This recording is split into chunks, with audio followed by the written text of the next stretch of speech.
Today we will discuss a topic that I have mentioned many times in my lectures in passing, but today we're going to shed a little bit of extra light, and it is especially relevant given the circumstances right now in Gaza and in Palestine, and that is our history as a Muslim ummah, our relationship with the Jewish people for the last 2,000 years before the creation of Israel, for the last 15 centuries. Because the fact of the matter is that it is truly sad in light of our contributions to the survival and the flourishing of this demographics that they seem to ignore and neglect all of these centuries of positive interactions. Because the fact of the matter, once again, Christian Europe treated this demographics in a very different way than we did. And multiple times in history, the Muslim ummah and the Muslim civilization played a vital role in protecting hundreds of thousands of persecuted Jewish people. So we need to be aware of this, and we need to know our own history. And again, only so much can be said for the history of 15 centuries. But as you're roughly aware, we went over this in detail this earlier part in a number of lectures. In the year 70 CE, in the time of Jesus Christ, after Jesus Christ, the second temple was destroyed, and so Judaism once again had its diaspora. They fled across the globe. So they didn't have a land. For the next 2,000 years, where were the Jewish people?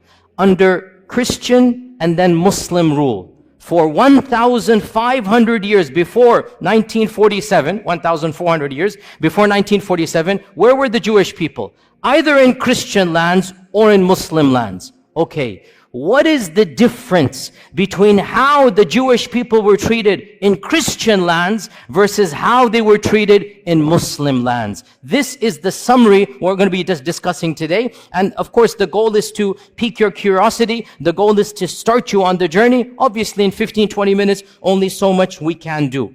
We need to understand Christianity from its inception has been extremely intolerant of the Jewish people. Why? Because according to their theology, what did the Jewish people do to their own God, to the Son of God? Well, according to their theology, what did they do? They murdered the Son of God. So from the beginning, there's a term that is found in Christian literature. I'm not inventing this term. It's called Christ killers.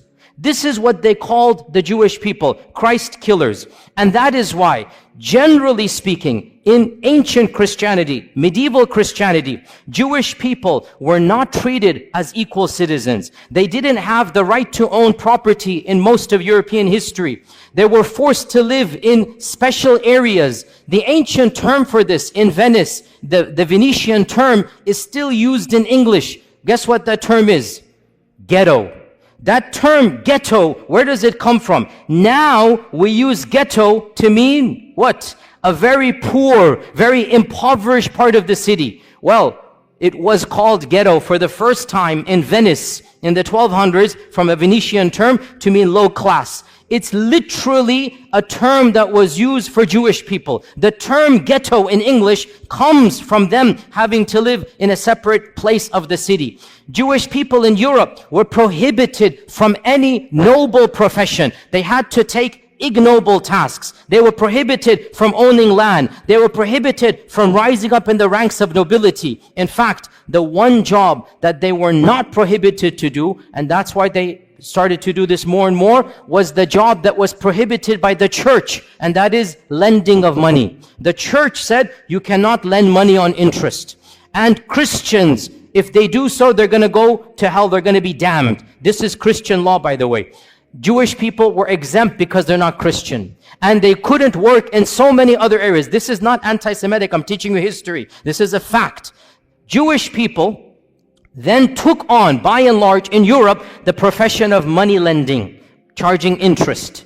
Because they weren't allowed any other job. They weren't allowed careers, and this was prohibited by the church. You'd be damned. So what did they do? They became the proto-bankers, the first bankers. And so what's going to happen, slowly but surely, their wealth did increase. This is not anti-Semitic, it's the fact of the matter is that they were involved in this profession, and that is why rich dynasties from this group did begin to rise in the 15th, 16th, 17th centuries. But that's because they were the ones lending money. Eventually the church had to buckle under pressure and change their law and say it is now allowed for Christians to do. Otherwise, Christians forbade Christians from lending money with interest. It was haram for them. The church would excommunicate you. That's why this group began to do this. In the 11th century, when the Crusades was announced, in 1095, 1096, the first Crusaders, they left England, they left Italy, they left France, and they made their way to Jerusalem, wanting to free, quote-unquote, Jerusalem from Muslim lands.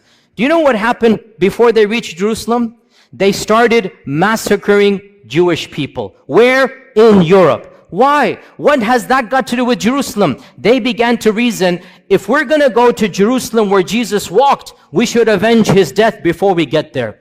And so, thousands, this is the first time where pogroms happened against Jewish people. Entire cities in Europe, entire cities in Germany. This is in 1096, 1097. Entire cities were decimated from their Jewish populations. It is really pathetic what the Christians did. The women and children ran to the synagogues begging for freedom, and they burnt the synagogue with babies in it. They burnt it. Who? The Christians. Why? Because these are Christ killers. I say this because you need to know, where is this anger? Where is this anti-Semitic coming from? It's coming from Europe. We Muslims had nothing to do with any of this hatred. And you need to know the irony of how we can be accused when in reality this notion of anti-Semitism comes straight from Europe. In the year 1215, the church gave a decree that Jewish people could not live like normal citizens in any Christian land.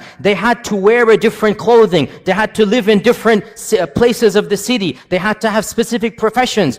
This is the Vatican. This is the church normalizing the discrimination of Judaism. This is in 1215. Don't be surprised in a few decades, 1290, King Edward of England said, I don't want any of these people in my kingdom. So he made a decree to expel every single member of the Jewish faith from England. For 400 years, there were no Jewish people in England.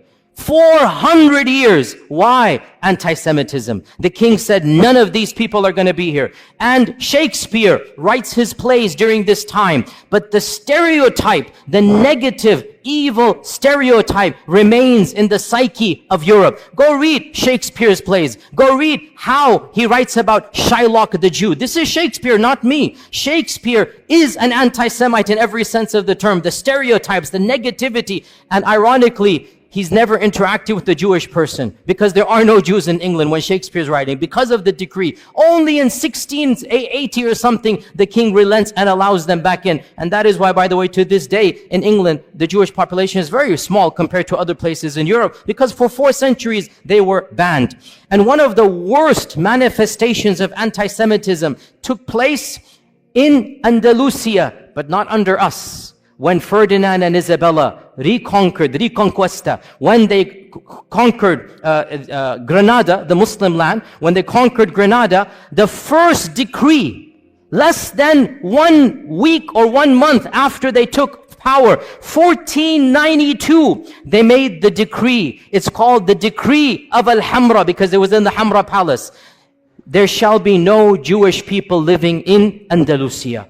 Hundreds of thousands of Jewish people were forced to convert to Christianity or were sent into exile. The entire population of Iberian Spain, and there were, we don't know, 300,000, 400,000, 500,000 Jewish people, they were either forced to convert under torture or they had to flee for their lives.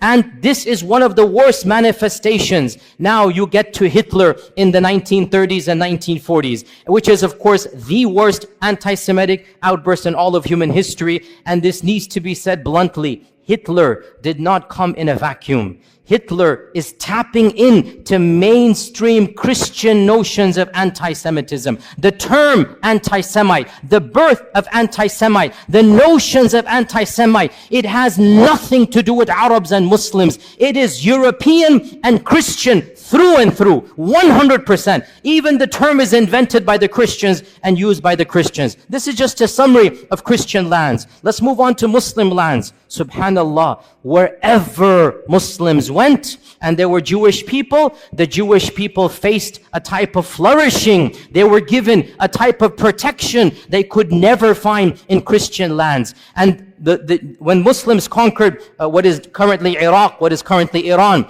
Iraq had a large population of Jews in Baghdad from the time of the first expulsion, not even the second, from 500 BC, because the largest group of Jews from the first expulsion, they went to Iraq. So Muslims found large groups of Jews in Iraq. In Iran, Isfahan, hundreds of thousands of Jewish people, again from the first and second expulsion. And the Muslims came and found them. And they gave them protection under the treaty of Umar ibn al-Khattab. Jerusalem, when Umar ibn al-Khattab marched into Jerusalem, guess how many Jewish people were there? 0. Guess how many synagogues? 0. Jews were not allowed to worship in Jerusalem under the Christians. Guess who gave them the freedom to build the first synagogue after the collapse of the temple? It was none other than Umar ibn al-Khattab radiyallahu anhu. Umar ibn al-Khattab, acting upon Islamic commandments, acting upon prophetic guidelines. Jews and Christians are Ahli Kitab. They have the right to live freely. They have the right to worship. They have the right to build their synagogues and whatnot. Now, modern, liberals come along and they say, oh, the conditions of Umar al-Khattab are second-class citizenship. I'm not going to claim that Umar radiallahu anhu's condition is the same as secular America. It's not. But we're not comparing Umar ibn al-Khattab to secular America. Secular America is a different notion where religion plays no role. In the Islamic scheme of things, religion plays a vital role. So if you're a Muslim, yes, you get perks and privileges, no doubt about that. And if you're Ahl Kitab, there's certain things. For example, you cannot convert people to your faith. For example, the synagogue minaret, or the temple in the synagogue cannot be higher than the minaret of the mosque. I agree, these are conditions, but we're not comparing Umar ibn al-Khattab to modern liberalism. We're comparing Umar ibn al-Khattab to the rest of the world. The fact of the matter, never once in all of Islamic history was there a policy to kill all Jews. Was there a policy to persecute all Jews? Was there a policy to expel all Jews? So Umar ibn al-Khattab radiyallahu anh allowed the Jewish people to come back into Jerusalem. This is the first time they could come back and build the first synagogue under the Khulafa al-Rashidun. And the rest, as they say, is history. That in Baghdad, when the Abbasids made their Baytul Hikmah, the famous house of wisdom, they hired the most competent translators regardless of their background. And because Muslim people weren't studying ancient Greek and whatnot, some of the best translators were from a Jewish background, because they're the ones studying ancient Greek, ancient Latin. And so Baytul Hikmah hired the top Jewish minds to be in charge of the House of Wisdom. And when the Fatimids and when the Umayyads of Spain instituted their own Baytul Hikmah, because they wanted to compete. There are 3 khilafas. They wanted to compete with one another. So they made their own institutes of publishing. They also hired the best and brightest minds, regardless of their background. Jews and Christians were at the top of this list. You have to understand why. Muslims weren't studying ancient Greek and whatnot. These civilizations were. So the Khulafa and the Sultans hired these people and gave them the best salary so that they can work with them. And one of the most interesting examples in our own history in Andalusia was under the Ta'ifa kingdom of Granada in around 1000, 1030 CE, like basically literally 1000 years ago. Literally 1000 years ago. The prime minister of Granada, the Sultan was Muslim. The prime minister was a rabbi, and his name is Ismail ibn Naghrilla. Ismail ibn Naghrilla. And he was a rabbi. He was a learned man. He rose in the ranks until he became the prime minister of Qurtuba. This is a Jewish person, and the people loved and respected him. The Muslim population loved and respected him. The books of history mention that when the Reconquista began, because Reconquista took 500 years, right? When it first began, Ibn Naghrillah, this Jewish vizier, was leading the Muslim army in jihad to defend Qurtuba against the Crusaders. Can you believe this? And because in those times everybody dressed up in a particular garb, they wore Quranic, talismans for the time. Ibn Naghrillah, it is said, wore the Quranic coat of armor, verses of the Quran, and he's leading the Muslims in actual jihad against the Christians who are invading against Qurtuba, and he defends and he wins and he protects Qurtuba. So this is the reality of Jewish life under the rule. Now, some people point out that 20 years later, a mini massacre occurs. And this, you have to be careful, sisters and brothers. When you read these types of things, do your research. Do your research. It is true. A mini massacre occurred against the Jews of Qurtuba. But why? I'll tell you why. You won't find this too often because people just want to say, oh, the Muslims rebelled and they massacred hundreds of Jewish people in Qurtuba. It's true. But I'll tell you the story. This guy, Ibn Naghrillah, he died and he was buried with honors.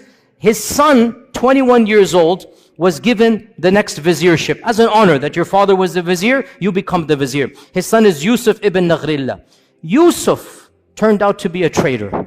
And the first thing he does, he writes a letter to the next kingdom. If you invade on such and such a date, I'll make sure you win over the kingdom. I'll distract the army and whatnot. But there's one condition, you must make me the ruler. And I'll pay taxes to you.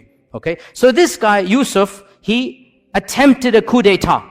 And he got his people to support him. And obviously his people were of a Jewish background.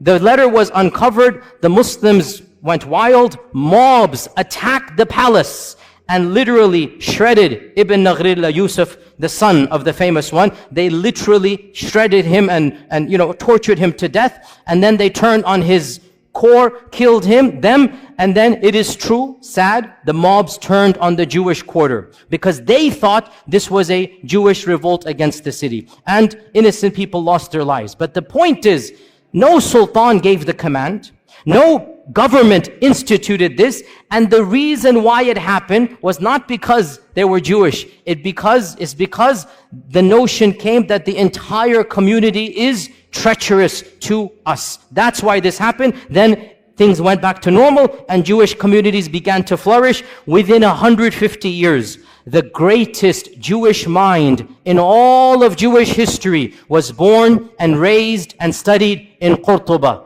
Who is this person? Who can tell me? Musa ibn Maymun. Rambam is what the Jewish people call him. The holy rabbi, Rambam. Memorize this name. That's a title, honorific title. Musa ibn Maymun, Moses Maimonides.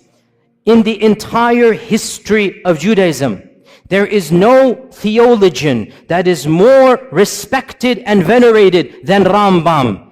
Rambam, Moses Maimonides, born and raised in Qurtuba, traveled the Muslim world, died and is buried in Egypt, in Cairo. He spoke fluent Arabic. He went through the madrasa systems. In those days, if you wanted to study, you went to the madrasa, right? And the madrasa is religious. So you study the sciences along with Quran and tafsir and hadith and fiqh. So Musa ibn Maymun, as a Jewish student, was not just given the freedom, he excelled in his studies. And his biographers mentioned this. I'm not making this up. Read his modern day biography. He lived like a Muslim, prayed like a Muslim, recited Quran like a Muslim. Nobody forced him. It was free. Andalusia, you could be who you are. But he was in such awe of Islam that some people say he secretly converted for a few years. Allahu A'lam. But he lived like a Muslim in the dorms. And there was no pressure because in Andalusia, there was a type of religious freedom that was not found anywhere in Europe. You could be a Christian, you could be a Jew, you could be a Zoroastrian, you could be a Muslim, and everybody lived freely in Andalusia. But Rambam decided to act like and memorize the Quran like a Muslim. Eventually, he goes back to his rabbi, profession, and he begins writing. Now, this deserves an entire lecture. I don't have time to get into there, but it is one of my areas that I love to read about because intellectual history is my area. Moses Maimonides. Listen, I'll just summarize it. He took Islamic concepts and he Judaicized them. Mainstream Judaism is influenced by Moses Maimonides, and Moses Maimonides is influenced by Islamic thought. Now this is not a conspiracy. Again, look this up. In fact, there's an entire entry in the Stanford Encyclopedia. I just saw this today to make sure that I can reference to you. The Stanford Encyclopedia Online, which is one of the most largest online encyclopedias. The Stanford Encyclopedia of Intellectual Thought has an entire article, the Islamic influences on Moses Maimonides. And of them, his proofs for the existence of God, his concept of God is coming straight out of Al-Farabi Al-Kindi. His notion of prophethood and what is prophethood. His notion of even theology. Pause here, footnote. Sounds strange, I know. But Judaism, by and large, did not concentrate, did not care about belief. Judaism cared about what? What? Law. Judaism cared about how you act. It had almost nothing to do with Aqidah. That's why they don't have any book on Aqidah. The first book of Jewish theology, who wrote it?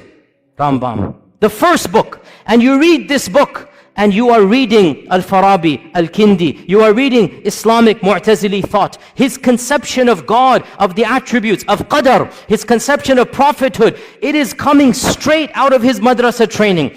And this is now mainstream Jewish belief. I'm not making this up. This is well known. Mainstream Jewish theology is coming straight out of Andalusian madrasa. He just changed it, made it a little bit. And he wrote a creed. To this day, the righteous or the observant Jewish people, the first thing they do when they wake up, they read Moses Maimonides' one-page creed. And it begins, Ana mu'minu, I believe in, just like Aqidah Tahawiyya, just like other Aqidas, it literally begins, I believe in, and there's 13 points. I believe in God, there is one, la sharika la type of stuff, literally coming out of Islamic thought. He has no partner, cannot be described in this and that, literally goes through, and it goes all the way, and I believe in resurrection, I believe in the Masih that's going to come, one of the 13 points, I believe in the Messiah. So this is coming from Musa ibn Maymun. By the way, one interesting thing about Rambam, wallahi, so ironic.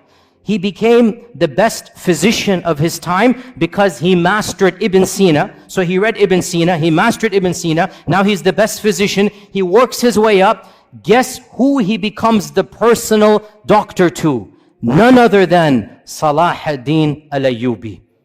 Salah ad-Din al-Ayyubi takes him as his personal court doctor. For a period of time, he travels with Salah ad-Din. He is the primary doctor of Salah ad-Din Ayyubi. Nobody can accuse our religion of anti-Semitism. Nobody can accuse our sultans, our khulafa of hating people because of their different faith. It didn't happen that way. If you were talented, you were the best doctor, and it's so ironic. Salah ad-Din is conquering Jerusalem, and Rambam is his main doctor. Subhanallah. How can we not remind our Jewish brethren of this reality? Look at from where to where. Look at the past and now look at how that has flipped. Eventually, he went to Egypt. He lived in Egypt. By the way, he wrote most of his writings in which language? Arabic.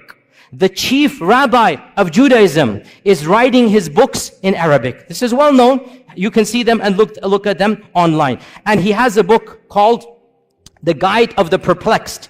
And there are a number of papers about this, that this is coming straight out of Al-Ghazali's Al-Munqidh min al-Dalal. Literally, Imam Al-Ghazali wrote Al-Munqidh min al-Dalal, and there is a book that he wrote for his people, The Guide for the Perplexed. And it has the same motifs, the same notion. Again, it's not copy-paste, because in the end of the day, he's an intellectual thinker. But he takes ideas, he takes notions from Islam, and he Judaicizes them, which is what we expect to do. But where is the origin? What's the kernel? From our faith tradition. It is true to say that never in the last 2,000 years before the creation of this country has the Jewish people flourished as they did under Muslim Spain, under Islamic Andalusia, their greatest minds, their largest synagogues. You can visit their synagogues to this day in Qurtuba, in Granada. They still have their synagogues that were built not under the Christians, under the Muslims.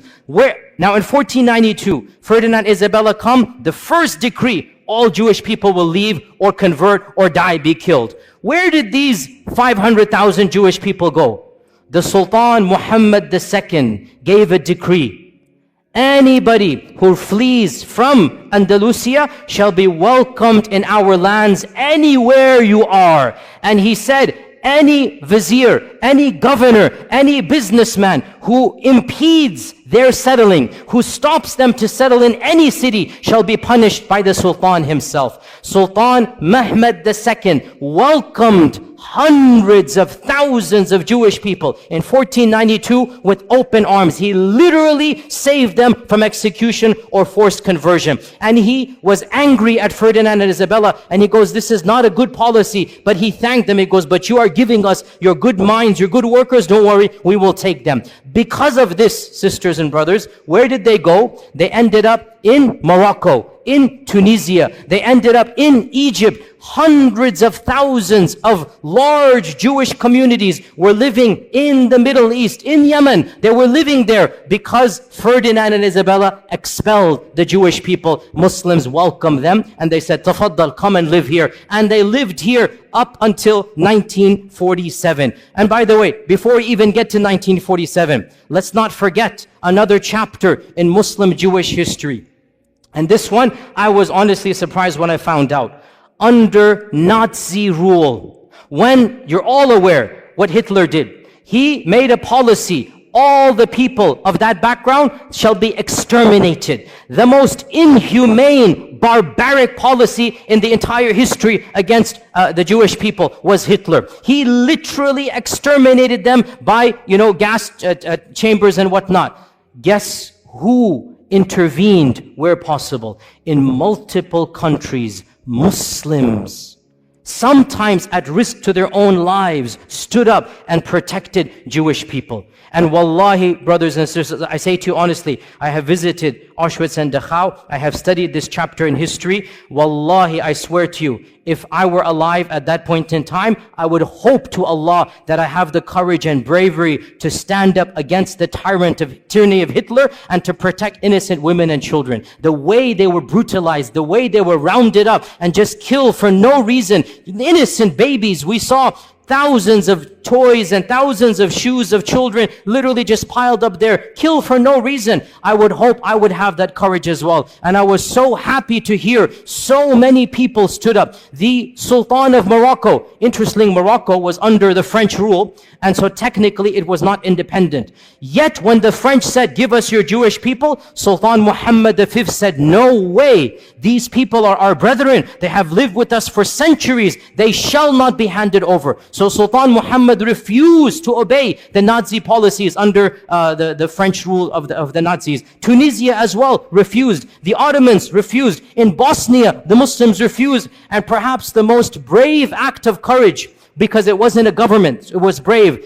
In France, the Muslims who were under the Nazi occupation. So the Nazis, if you remember your history, they invaded France and they took it over. So you have Nazi rule in France for a few years. You literally had Nazis ruling France before the liberation in 1947. So Nazis are in control.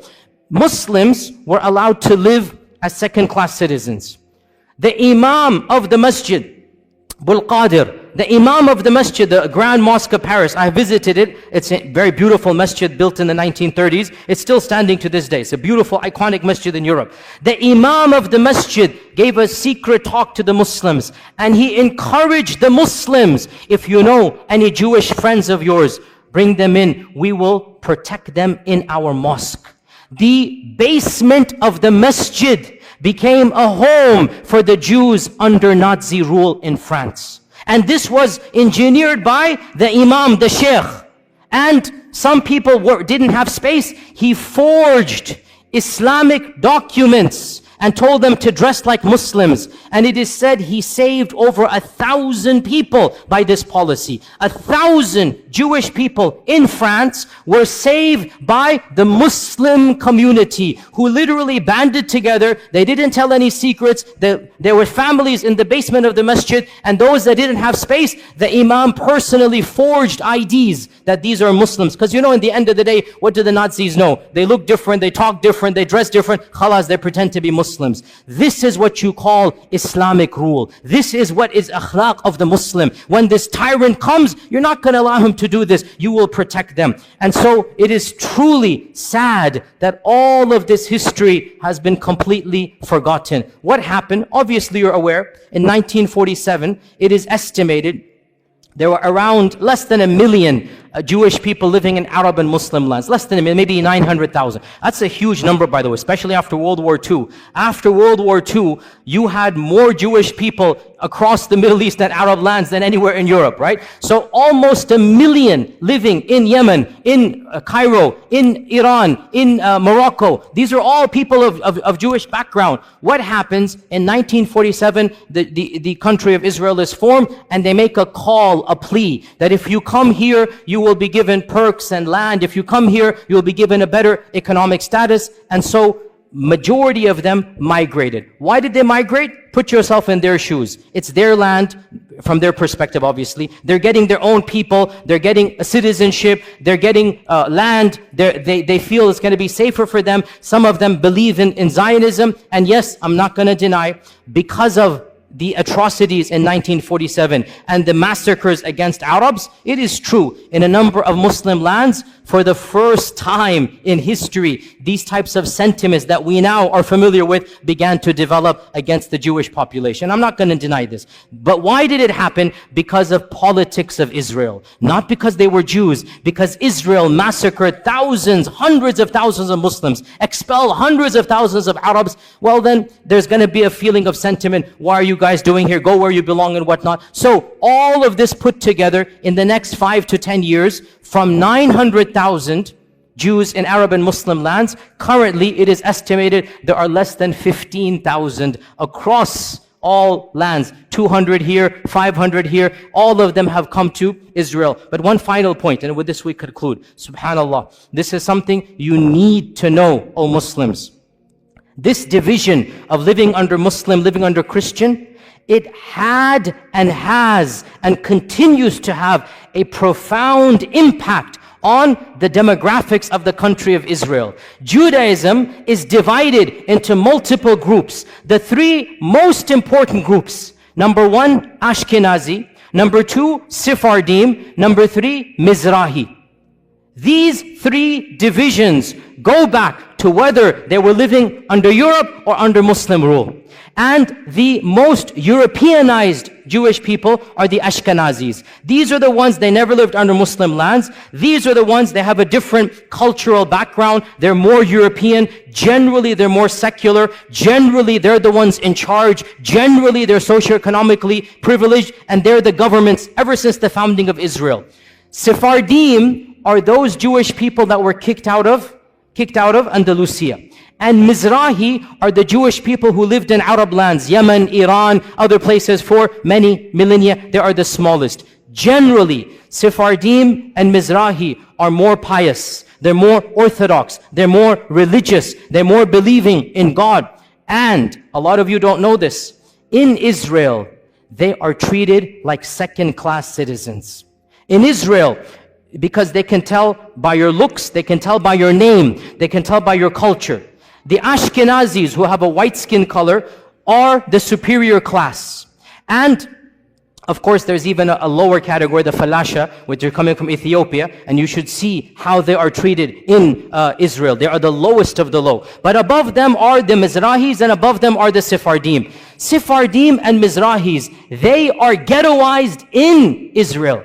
In the 40s and 50s, they were not given the land they were promised. They were not given the perks that the Ashkenazis were given to. They were not given government positions. And this caused, I'm not joking, you can look this up, in the 60s and 70s, political parties, some of them semi-violent, from the Sephardim, from the Mizrahi, were formed to fight against whom?